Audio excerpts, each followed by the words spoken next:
Wow. In the beginning, Gai created Gekoyo and Mombi, the first man and woman of my people, the Agekoyo.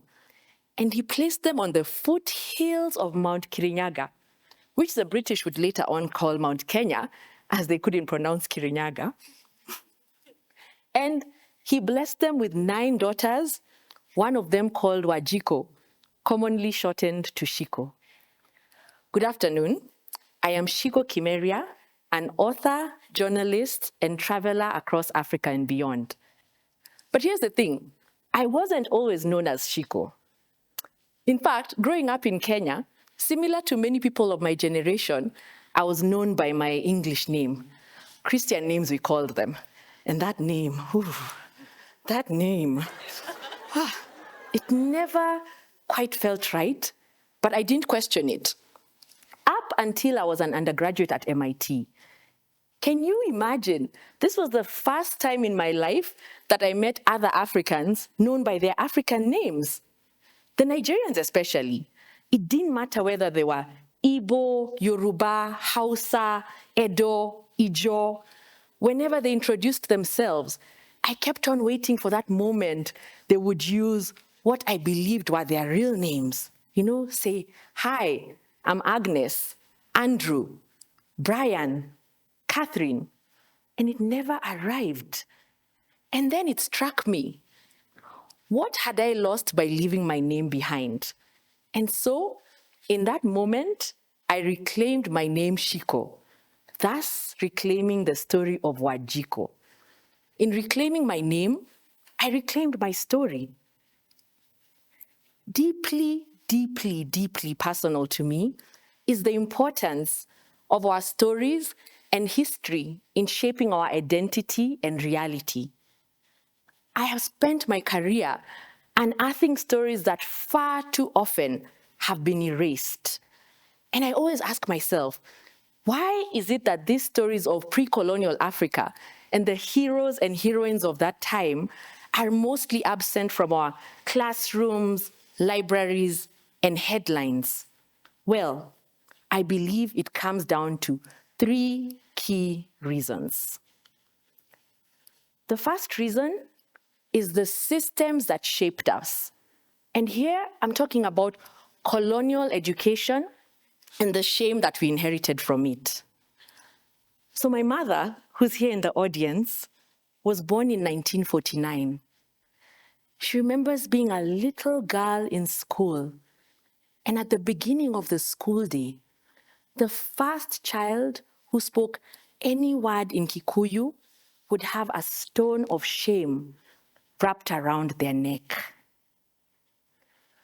The only way they could rid themselves of this shame was to find another child speaking Kikuyu and place that stone around their neck. Whichever child was still wearing this stone at the end of the day would be punished. This wasn't discipline. It was systematic erasure. Children learned to police themselves, to silence their language, to silence their culture. We were taught to forget, and now we are blamed for not remembering. The second reason we don't know about these stories is because of the other stories that silenced us. And this is really about the Western lens and how the media portrays any conversations about Africa. So decades back, I watched a TED Talk that completely changed my life. It was the first time I thought to myself, the stories I want to tell, the novels I want to write of middle-class Kenyans in a contemporary Nairobi, these stories are worthy of being told. And this TED Talk was The Danger of a Single Story by Nigerian novelist Ngozi Chimamanda Adichie. In it, she warns that the danger of a single story is that it becomes the only story. And you have to understand, I had believed a single story. At that time, I thought that stories from the continent that were worthy of being told were stories of hardship and suffering. I mean, what right did I have to tell stories that didn't fit into this picture? It felt frivolous. Thankfully, I now know better. I know that we need all the stories. Another issue, too, is that even when African stories were told, we weren't the ones telling them. And until today, global media continues to perpetuate this single story bias. According to a study by Bird, which is a narrative shifting news agency, the majority of stories about Africa by global media outlets focus primarily on three topics: politics, poverty, and corruption.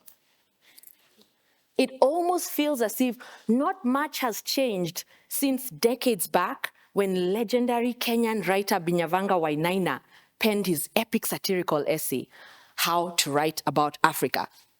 In it, he said, when you write about Africa, write about war, disease, poverty. If you write a happy story, you have to make sure it ends in tragedy. Because that's how African stories are supposed to go. But the problem is, when these are the only stories we hear about Africa, it's not just the world that believes them. We also begin to believe them about ourselves. And the third reason we don't hear about certain stories is because of the proof that was taken.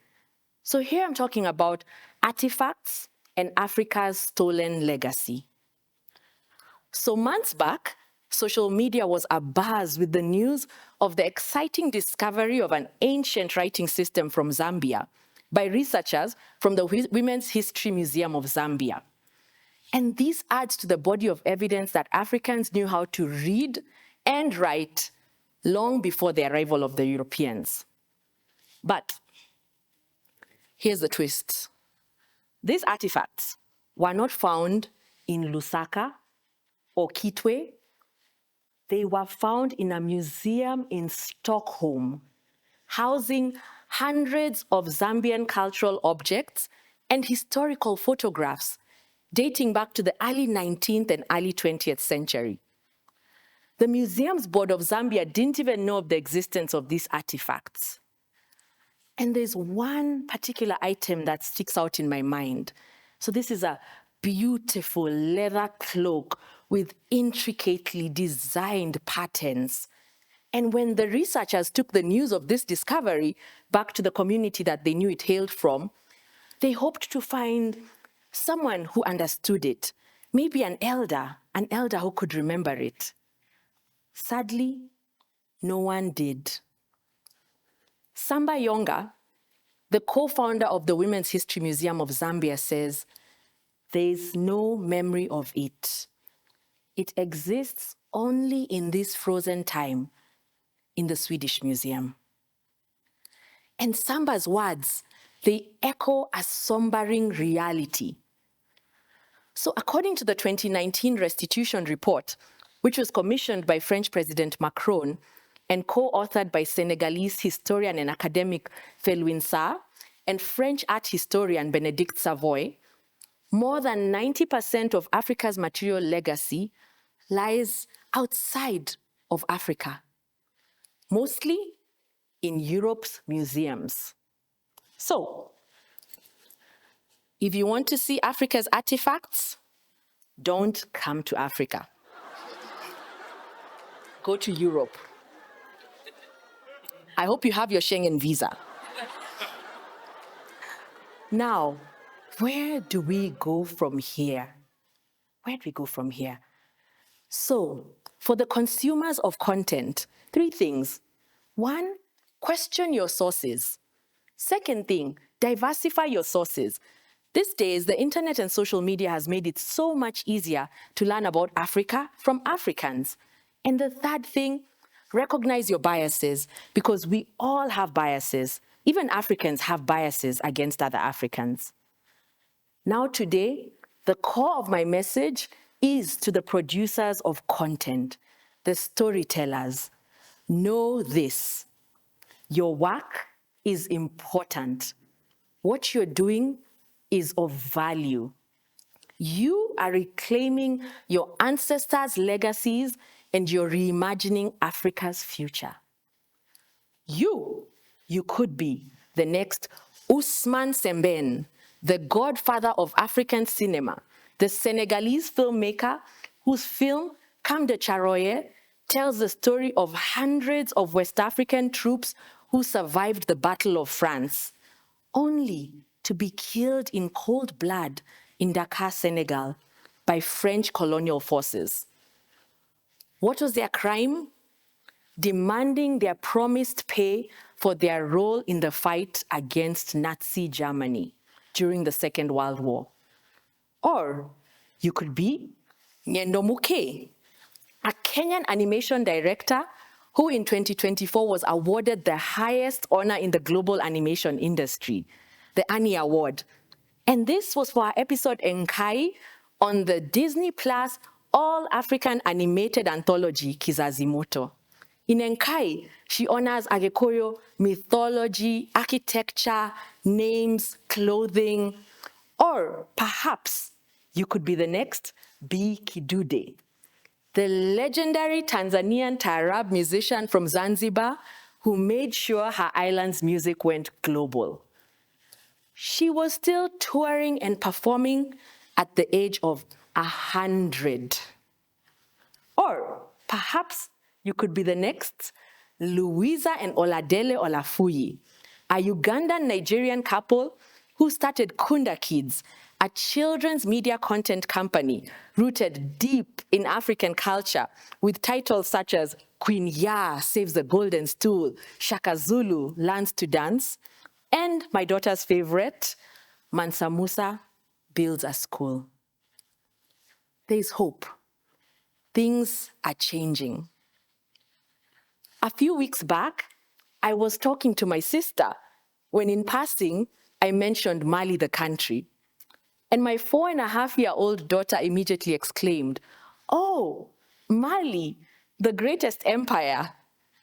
And that moment, it filled my heart with so much joy and pride. Because to my daughter, Mali isn't just another country on the African map.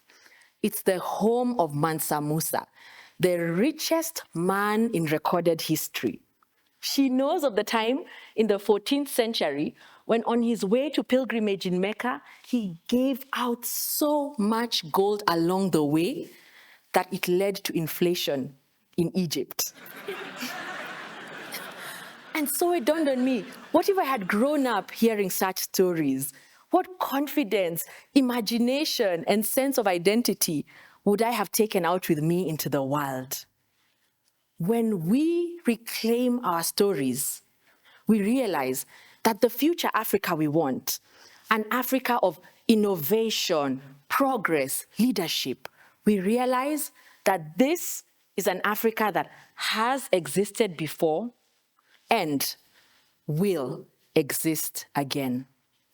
So when my daughter Ndiko says, Mali, the greatest empire, I know that the story is changing. One name, one book, one story at a time. And this is how we reclaim identity. Thank you.